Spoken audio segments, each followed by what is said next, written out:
मैं सबसे पहले आभारी हूँ रासकला मंच का। रास एक ऐसा शब्द है जिसका हमारे शास्त्रों में बहुत गहरा महत्व है। आत्मा के आनंद को पाने का ढंग रास है। सम्मान मिले हैं, लेकिन जो सम्मान किसी की आत्मा को छू दे वो सम्मान बहुत कम लोगों से मिलते हैं। और मैं पहली बार रासकला मंच से ये ऐसा उपहार कहूँगा मैं इसको, कि दिली उपहार पा रहा हूँ। कला से जुड़े हुए मुझे लगभग 50 वर्ष हो गए हैं। मेरे विद्यार्थी जो मेरे पास पढ़े विदेशों में बहुत ऊंचे कलाकार हैं। विष्णु धर्मोत्तर पुराण में लिखा गया है कि कला 64 कलाओं में सबसे ऊंची है। कला व्यक्ति को उसके अपने तत्व से मिलाती, जो उसका भीतरी सत्य है। और मुझे इस बात का हर्ष है कि पिछले कुछ वर्षों से हमारी सरकार और सामाजिक संस्थाएं कला के प्रति जागरूक हैं और उनको बढ़ावा देने के लिए हर संभव प्रयत्न कर रही हैं। आज मैं जिस जगह बैठा हूँ ये भी उसी एक प्रयत्न का रूप है। लेकिन एक संदेश विद्यार्थियों को मैं जरूर देना चाहूँगा कि सबसे बड़ा सम्मान मन द्वारा किसी मटेरियल के साथ जुड़ना है, किसी शैडो की आत्मा को ढूंढना है। तो कुछ विद्यार्थी कला क्षेत्र में इसलिए आना चाहते हैं कि उनको मेहनत नहीं करनी पड़े। उनसे कला में निखार नहीं आ सकता। कला में मेहनत स्वाभाविक हो जाती है, प्रयत्न सार्थक हो जाते हैं।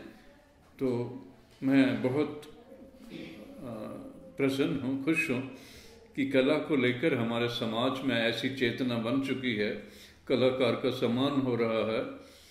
कला जो व्यक्ति को ईश्वर तक ले जाने का सबसे सुगम साधन है, आज जन जन तक अपना प्रभाव पहुंचा रही है। बहुत बड़ी उपलब्धि है हमारे समाज में। और रासकला मंच का इसमें जो योगदान है वो अत्यंत सराहनीय है।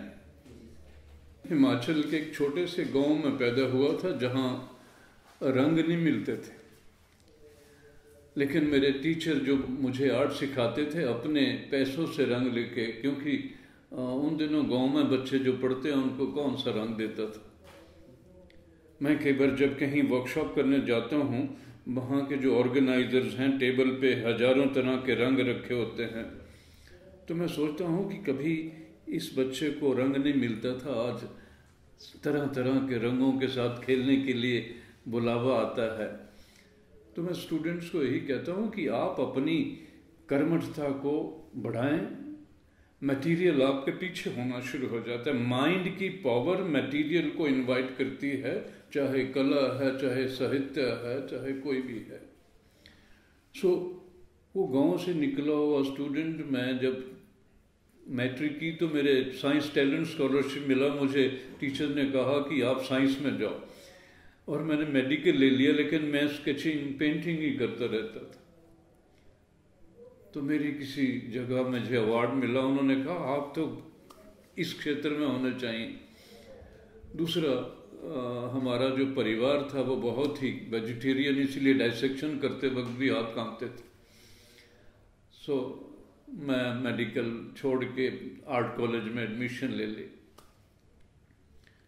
और मुझे खुशी है कि देश विदेश की कई गैलरीज में मेरी पेंटिंग है। मुझे कई तरह के लोगों के साथ कला के द्वारा जुड़ने का मौका मिलता है, और मैं जिनसे एक बार जुड़ जाता हूँ वो फिर जीवन पर्यंत एक अमिट हिस्सा बन जाते हैं। कला ने मुझे बहुत कुछ दिया है। और जहाँ तक विद्यार्थियों की बात है, मैं समझता हूँ शब्द और अर्थ की तरह टीचर और विद्यार्थी जुड़े हुए हैं। अगर बच्चे आपके साथ नहीं जुड़े हुए तो आप टीचर नहीं हैं। और मैं जब कभी पेंटिंग सिखाता हूँ, बच्चे अपने अंदर एक इनिशिएशन में जो विचित्र भाव पैदा होते हैं, एक प्रेरणा होती है, उस प्रेरणा के बाद सफ़र होता है टीचिंग का। अगर टीचर अपने प्रभाव से बच्चे को ये नहीं बता पाता कि ये लाइन क्या है, तो कला नहीं सिखाई जा सकती। इसलिए मैं इस बात का भगवान को धन्यवाद करता हूँ कि मुझे मेरे बच्चों से बेइंतहा प्यार मिला है, और उस प्यार का जो प्रभाव है, एहसास है, वो कई बार मेरी कला में उभरता है। मेरे साथ मेरी वाइफ बैठे हैं यहाँ, एक इनकी शक्ति मेरे साथ है मेरी माँ के बाद। मेरे पिताजी तो, मैं 2 साल का था, उनकी डेथ हो गई थी। मेरी माँ ने मुझे पाला। माँ भी पिछले 4 साल पहले मेरे से बिछड़ गए थे। मैं आपको एक छोटी सी कविता, मैंने कविताएं लिखता हूँ माँ के बारे में, क्योंकि मोहब्बत आपने बहुत लोगों तक पहुँचाना है। 2 लाइनों की कविता है। आपको मेरे मैसेज में महसूस होगा कि हाथ की रेखाएं तरसती हैं, हाथ में किस्मत की रेखाएं तरसती हैं कि ये हाथ कभी माँ के पाँव छू ले और हमारी किस्मत बदल दे, है ना। आने वाली जनरेशन को मैं कहूँगा कि अपनी माँ और अपने परिवार से वो प्यार लें, फिर कला में जुड़ें। प्यार ही है जो हर कला में निखार ला सकता है। अगर ये नहीं है तो दिखावा है, मैनिपुलेशन है, क्राफ्ट तक रह जाता है। मैनिपुलेशन टेक्निक है। कहते हैं ना, गुजर जा अकल से आगे, ये तो चिरागे राह है, मंजिल नहीं। तो अकल आ गई तो नहीं, अकल से आगे एक न्यौछावर होना बहुत जरूरी है। सर, दोनों कलाओं का, चोली दामन का, लाइट वार्मथ का संबंध है। आजकल कला में भी परफॉर्मिंग आर्ट शुरू हो गया है। कलाकार जो चित्र में बनाना चाहता है, वो खुद उसमें अभिनय करके उसको मीडिया उसको एक फॉर्म की तरह ही रख लेता है। लेकिन जो परफॉर्मिंग आर्ट्स थे, विशेषकर जो हमारे नटराज में हम भरत मुनि ने लिखा हुआ है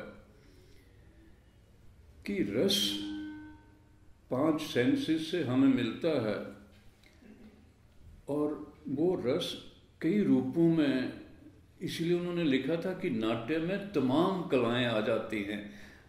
पोइट्री भी है, पेंटिंग भी है। इसलिए उन्होंने कहा नाट्य सभी कलाओं का मूल है। तो मैं समझता हूँ कि इन दोनों में कोई डिफरेंस नहीं, कोई फर्क नहीं है। तो हमारे जो ग्रंथ हैं, मैं एक बहुत फेमस फिलोसोफर हुए मार्टिन लूथर, उनकी बात से हमारी कलाओं और हमारे हेरिटेज का महत्व बढ़ता है। वो कहते थे कि मैं किसी भी देश में जाऊं तो एक टूरिस्ट की तरह जाऊंगा, लेकिन अगर मैं भारत में जाऊं तो एक यात्री की तरह जाऊंगा, पिलग्रिम। सो बहुत बड़ी बात है सर कि हमारी कला एक एहसास है, इमॉर्टल, और उसमें परफॉर्मिंग आर्ट भी उतना ही महत्वपूर्ण है। सर, रास कला मंच में जैसे आपके सभी लोगों से मिला हूँ, और मैं पिछले साल के भी आपके प्रोग्राम को देखा पढ़ा। बहुत कम लोग हैं जो इतनी गहराई तक किसी एहसास को जीवन देना चाहते हैं। मैं रास शब्द से ही बहुत प्रसन्न हूँ। ये आपके बच्चों ने ये लोगो लगाया हुआ रास का।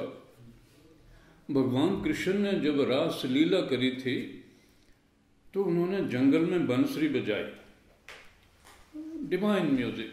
गोपियां अपने हस्बैंड्स को, अपने घरों को छोड़ के जंगल में पहुंच गई। भगवान ने डांटा कि तुम अपना घर छोड़ के आ गए हो। वो तो बेसुध थी। वो कहती अब हम नहीं जानते क्या है, हम पहुंच गए। वो देखना चाहते थे कि न्यौछावर हो चुकी है नहीं। फिर जब वो वहाँ नृत्य करने लगी तो उनके अंदर थोड़ा सा अभिमान आ गया कि हम कृष्ण द्वारा आमंत्रित हैं और उनके साथ नृत्य कर रही हैं। भगवान वहाँ से राधा को गोदी में उठा के लोप हो गए। अब वो तरस रही हैं। रास्ते में राधा को दिल किया कि मैं किसी पेड़ के फूल, उन्होंने कृष्ण को कहा मुझे उठाओ और ये फूल मैं तोड़ना चाहती हूँ। कृष्ण ने राधा को उठाया। तब तक तो राधा बिना अभिमान के थी। जब उठाया तो ये बात आ गई कि इन्होंने सब गोपियों को त्याग रखा है और मुझे अभी तक भी उठाया हुआ, मैं इन सब से ऊंची हूँ। राधा को भी वहीं छोड़ के टहनी से लटके हुए। फिर वो गोपी और राधा मिलके पुनः एहसास में जीरो हो जाती हैं, पूरा अभिमान खत्म हो जाता है।